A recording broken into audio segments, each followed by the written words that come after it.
Hello all, so 27th of May 2018 and the weather is absolutely fantastic here in Essex, UK. To be honest, perfect growing conditions today.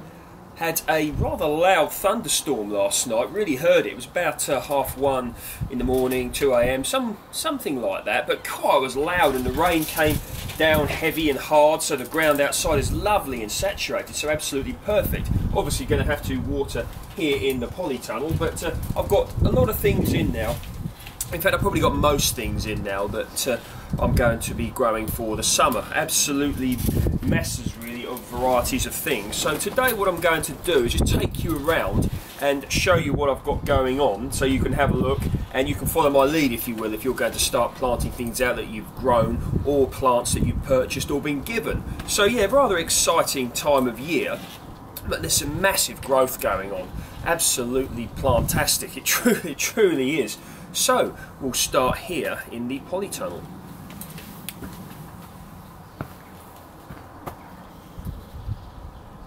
So the geraniums are looking brilliant now. Going to be potting them up into some larger pots. I want to keep these as like a long-term plan. So what I'm probably going to do is put them in pots, probably a little bit bigger than what you see here. And I'm going to try to grow some rather large geranium plants that I can then take some cuttings from. But they all look pretty good, don't they? Now, this is an absolute gem, I think, and I'm really looking forward to the grapes from this autumn royal grapevine. Excuse me. Now, you can just see the amount of growth that this has put out already. It's a variety from California. But look at that, you see that green bit starting there, look, all the way up to here. That's growth already, so it may even be possible that I could get some grapes off of this plant next year. It's a grafted vine, purchased from Blackmore Nursery, so excellent there. Muscat Blanc, the grapevine cuttings are starting to look pretty alive, look, see? And you may remember earlier in the year I took some cuttings from some berry bushes. There. That's alive. Try and get it closer into focus. There we go, that's alive. Another grapevine there. It's a Lakemont Seedless. There we go, another berry. Lakemont Seedless again. And another berry. So yeah, successful with regards to taking cuttings so far. Probably about something around 70–80% success rate. So I'm very happy with that. Got to keep them moist though. Got to keep them moist, and I'll probably put them outside because the temperatures are going to start getting rather warm now. I don't want them to dry out. So this is what I'm growing within the Polytunnel. Now, you see here, these are some cucumbers, Market Moor, ground cucumbers. So I'm just going to literally let them trail all over the show. Now I know they're planted close together, and the spacing purists are probably going to tell me that, and it's true, yes they are, but I'm doing what I'm doing, and I had so many, and I'm just going to let them romp away all over the Polytunnel here, all doing their own thing. Now, at the back here, got some other cucumbers, Telepathy F1, and these are climbing cucumbers, so they're going to climb up here. I'm going to put some canes in, probably try and get them to cling onto this and cling onto this here. And then what I can do is maximise my space, so have my ground cucumbers here and my climbing cucumbers at the back. So hoping they are going to do very well. No cherries this year. Probably my own fault because I didn't open the door for a few days here on the Polytunnel. I got so busy with work. And I think the fruit literally cooked. So, well, I say fruit, the flowers literally cooked. But it doesn't matter. In fact, in a way, I'm glad of it because the tree has been able to put its energy now into maximising growth. I mean, look at that. That from there to there. And this one from there all the way to here in just a short few months of the growing season. So the tree will be a lot larger by the end of the year, so long term I don't really have a problem with that. So what have we got here? Now, the peach tree variety Dixie Red is coming along absolutely brilliant, and you can see that my peaches now are starting to look peach-like. Of course, a long way to go with regards to their full eventual size, but we've got a good sized crop carrying on this tree, so I'm very happy with how that's looking. The bigger ones up there. And again, you can see just how much growth that this tree is putting out, helped by the additional heat of the polytunnel. And thankfully, no sign of peach leaf curl yet. I mention this all the time, every time I mention the peach tree, but very important. Check out my video, how to prevent peach leaf curl. If I remember, I will put it down below. But very important that you take steps to avoid peach leaf curl if you're going to grow peaches or nectarines in the UK or a similar climate. The mango tree, variety Parma. You may remember a video I put up a few days ago. Obviously it's not done much yet. It's just going to stay here within the polytunnel, and what I'm going to do is proceed to leave it here.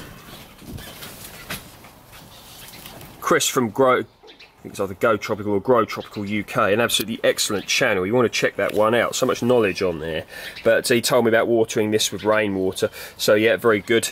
Certainly very good tip there. I try to water most of my stuff with rainwater, but you know, when the water butts get empty, you have to resort sometimes to using it from the tap. But what I'm going to do is try to reserve the rainwater for, or at least a lot of the rainwater for this. So thanks for that tip. Now down here, I've got some tomatoes. I literally just put them in the ground here. I've got some more that I've grown here. Now this is going to be very interesting. Remember all those melons I grew on the melon video a few weeks ago? So I've got a variety of varieties here. I've got Petite Gris, Sweet Granite, Blacktail Mountain, Sugar Baby, Prescott, Eden's Gem, Minnesota Midget, among others. So I've got a variety of watermelons, muskmelons, sort of Galia melons, and I spoke a lot about it, but this variety here, I can't remember the full name, I just wrote part of the name, I've got it written down inside, Prescott something, but an old-fashioned variety of French melon, and like a watered sort of real curiosity. So I'm really hoping they're going to produce, but certainly good there. They're all out now.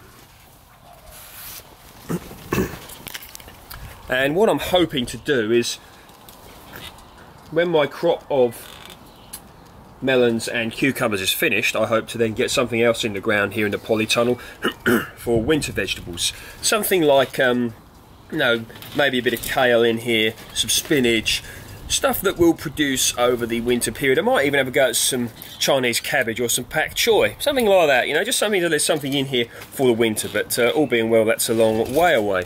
And I've got a few little curiosities here, me being me. I've got a Tithonia plant here, variety Torch, and these can get massive, and I've put one in here in the polytunnel just because I might try and overwinter one, and this should put out some huge growth soon and result in a absolutely huge plant. So the polytunnel is looking pretty cool.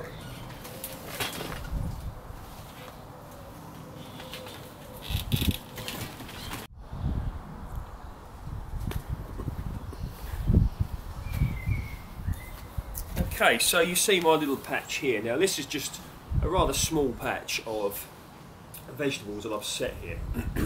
Everything here I've grown myself from seed, and I've got like a nice variety of things here, using sort of different heights and ambiences, if you will, of a way to grow plants, a lot of vegetables, productive vegetables, in a relatively small space. And what I've got here, a run of beans along the back, growing up these canes, and I've got some sweetcorn plants here, Ambrosia F1. I've got some more more cucumbers. I've got Swiss chard and perpetual spinach here, and here I've got some kale. Now, curly kale, kale is a great vegetable, but you must protect it.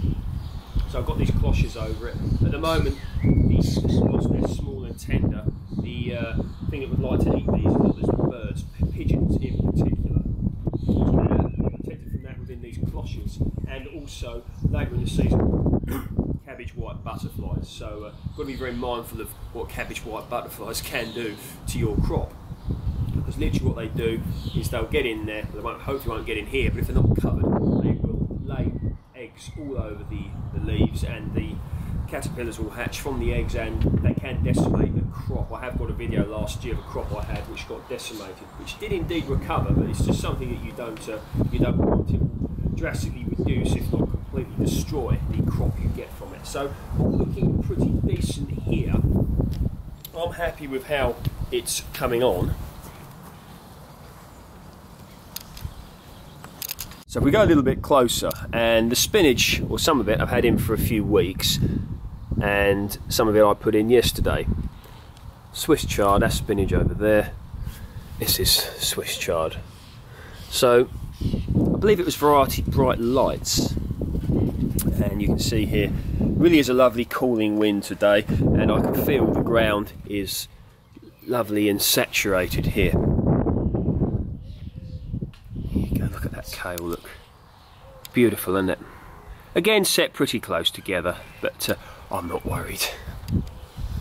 And here. And part of my thinking for having this in is because when the cucumbers, the sweet corn and the runner bean plants have produced their crop, or the frost has killed them, the kale, the Swiss chard and the spinach will still be here. So it's like almost like a winter vegetable patch this is going to be, and I might even put some leeks in later in the year, because long term this will be the patch that's going to give me produce over the winter period, because I think it's nice to have things to eat throughout the winter, throughout the year really. So yeah, all looking pretty cool. You can see these cloches are weighed down. I'm just using some bits of wood here. I think that's a bit of hawthorn there, so just to stop them blowing away, because they will. And literally, if you just leave them for a day uncovered when the butterflies are about, that can be enough to let the eggs get on. So must protect your brassicas. So we're down here in Dan's fruity patch, and you can see the flowers are finished now, still there a little bit on the blueberries, but these should be carrying a rather decent crop. So one here, and this one here particularly, there you go, lovely little blueberries. Do like blueberries. They do well with pot culture. They like they like ericaceous soil. So I've got a bit of ericaceous feed on here. As I've stated before, I do like to make my own ericaceous compost, and this was originally, I've got a video I posted up a few years ago where I made the compost using things like coffee ground and all that. You should be able to find that one. But I just got some feed on there. Camellia, azalea and rhododendron feed, because they are acid-loving ericaceous plants as well. Now the strawberries are looking absolutely amazing, and I'm very, very happy with how they're looking. Look at that, got the strawberries on there already. So got to make sure I keep these thoroughly watered, because they will be drawing up a lot of moisture at the moment to produce their crop. Strawberries are, for general modern day varieties, are self-fertile. You can help them along by giving them a bit of a shake to let the pollen bounce around the flower, but generally the wind will do that for you. So got some fantastic strawberries. Got an assortment of varieties: Symphony, Honey-O, Gardener's Delight, Symphony, Honey-O, Cambridge Favourite. Absolutely loads of different varieties here. One of my grapevines that I took a cutting from, got it in the pot here up against this wall which gets warm, so that should help it with the growth. One of my grafts, you may remember a video I did earlier on, so that one looks like that's taken, and that is variety Pitmaster Pineapple. This one here, Winter King, not so sure about this one, but we'll keep trying. Down here, looking pretty good. Pitmaster Pineapple, that one's taken. See that? Queen Cox, that one's taken. The double graft I did here of Winter King looks like that's starting to take. So yeah, hopefully looking pretty good indeed. And my gooseberry that I'm growing in a pot here, Invicta, looks like that's taken as well. So here I am with the Concorde Pear, and it's all looking pretty good here. Nice and healthy leaves. This tree doesn't grow too much, which I'm happy about because it can't be allowed to get large here. But carrying about 50 small pears. Now we'll lose a load of these in June. They call it June drop. Last year I had about 9 or 10 large pears. They were incredibly sweet, really beautiful, sweet taste. But what I'm going to do is just let this tree do what it naturally wants to do. So if it wants to have loads of small pears, I'm happy with that. If it wants to drop a load and it wants to just have a very few large pears, I'm happy with that as well. But it's looking, you know, pretty good really.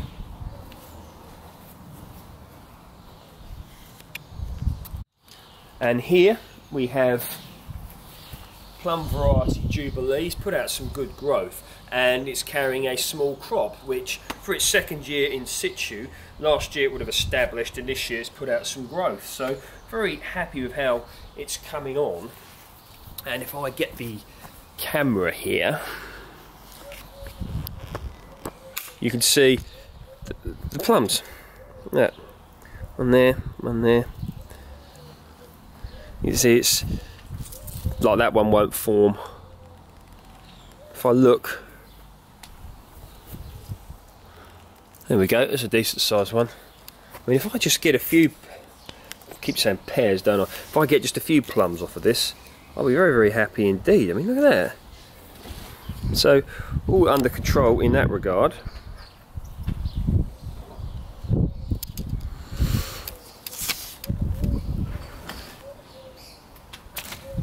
Here we have Worcester Pearmain apple carrying a small crop.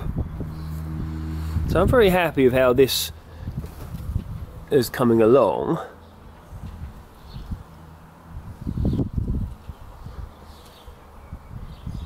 Now you may remember that I grafted a variety Pitmaster pineapple onto this Worcester Pearmain tree. So there's your trunk, more of a stalk at this time of the tree, but grafted that on. It looks like it's started to take, so hopefully all being well I'll have Worcester Pearmain and Pitmaster pineapple on this tree. So two varieties. We're very happy if that is indeed the case.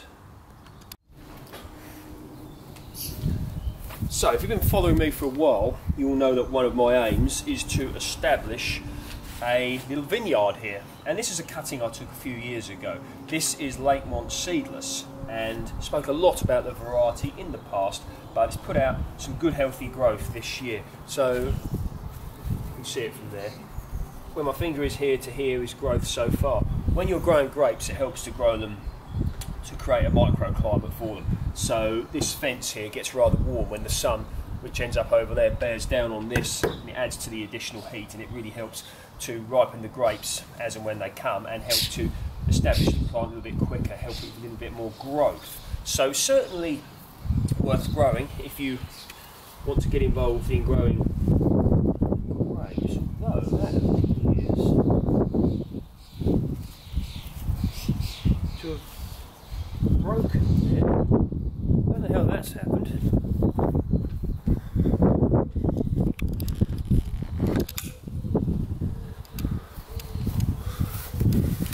That has it. So what I'm going to do is later on I'm going to get a little bit of grafting tape on that and tape it so that that doesn't break, because I don't want that to break. And here another Lakemont Seedless, here another Lakemont Seedless. So yeah, taking grapevine cuttings is a very worthwhile pursuit if you want to establish your own vineyard. You can save yourself a little bit of money, and it's very satisfying when the vines that you've taken, when they take. So what you do is you cut off 4 buds of last year's growth, and you put 2 below the ground and 2 above. So you do that in the dormant season when the leaves are off, when the plant is at rest, so to speak. You can use a little pot of compost, or you can put them in the ground, and they root very readily. So once again, you get a pot or the ground, and you put 2 buds above, leave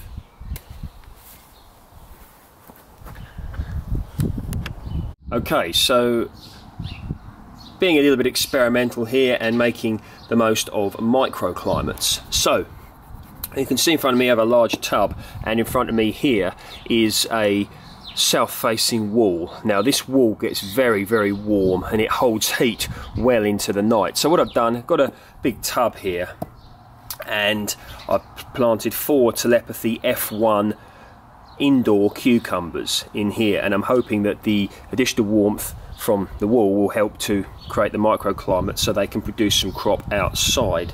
And my reason for doing this is I grew quite a lot of them. I didn't want to waste them, but I like to try different things. And in the middle here I've got a little Tithonia plant which should grow huge as well, which should be helped by the south facing wall again. Another grapevine cutting that I took, and another little one down here that I took. So should be an interesting thing to do. So this is the main vegetable patch that I've got here, and I've got some sunflowers at the back, followed by some sweetcorn plants, followed by some tomato plants. I've got courgette plants, cucumber plants, runner beans, climbing French beans. What else have I got here? Perpetual spinach, and a few flowers as well to boot. So I'm quite excited really about how this is going to turn out. I'll grab the camera and give you a closer look.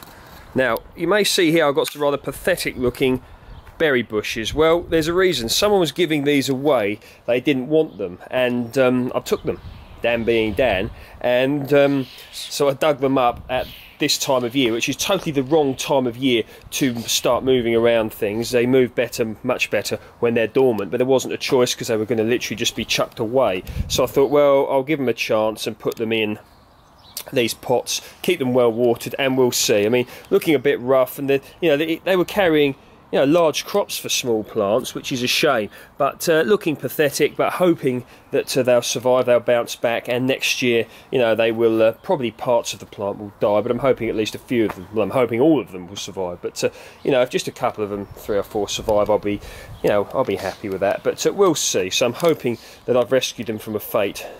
So let's have a look. Now look at them runner beans, baby. Brilliant, eh? And I've got some salvias there that I grew from seed. I've grown some nice plants, flowers this year, and hoping that it's just going to help a little bit with pollination later in the year.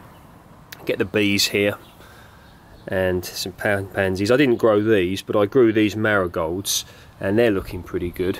But look at that. Tomatoes look good, don't they? I've got Sweet Million, Moneymaker, and Gardener's Delight. So a variety of varieties there, and the sunflowers there, look, and you can see my sweetcorn varieties Ambrosia F1. So not looking bad, are they?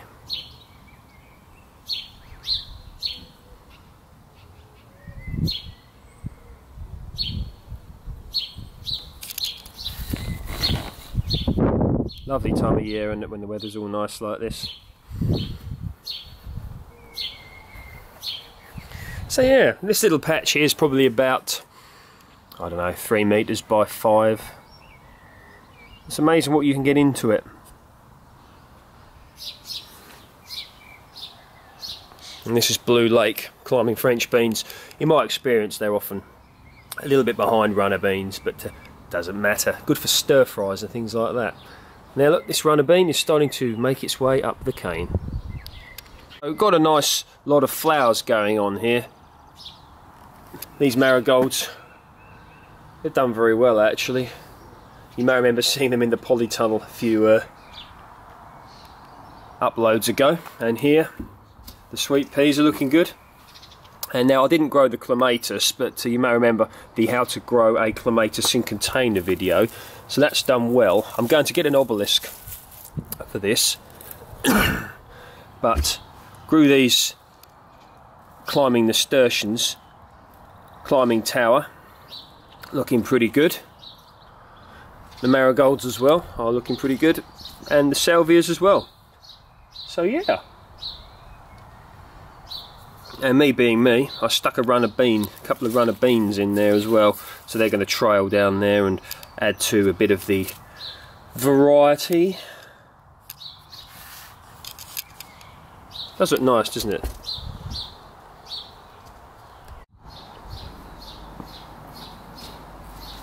So I've got a lot going on, lots growing away, and I'm hoping for a productive year, but everything's in now that I'm going to have in for the summer, so I'm going to let the plants, the runner beans, marrows and courgettes fall where they may. So we'll see just what happens, but I've got a lot of plans that I wish to carry out. I'm still going to continue with the exotic theme of the Polytunnel if I can, and maybe in the winter time I'm going to start another channel on another subject that interests me. I'm still deciding what I'm going to start that channel on. I've got plenty of things to do with this channel at the moment due to the season, but yeah, so planning on a few little things to add to the YouTube experience, but happy with the hard work so far, so we'll see just how it pans out. But what I didn't show you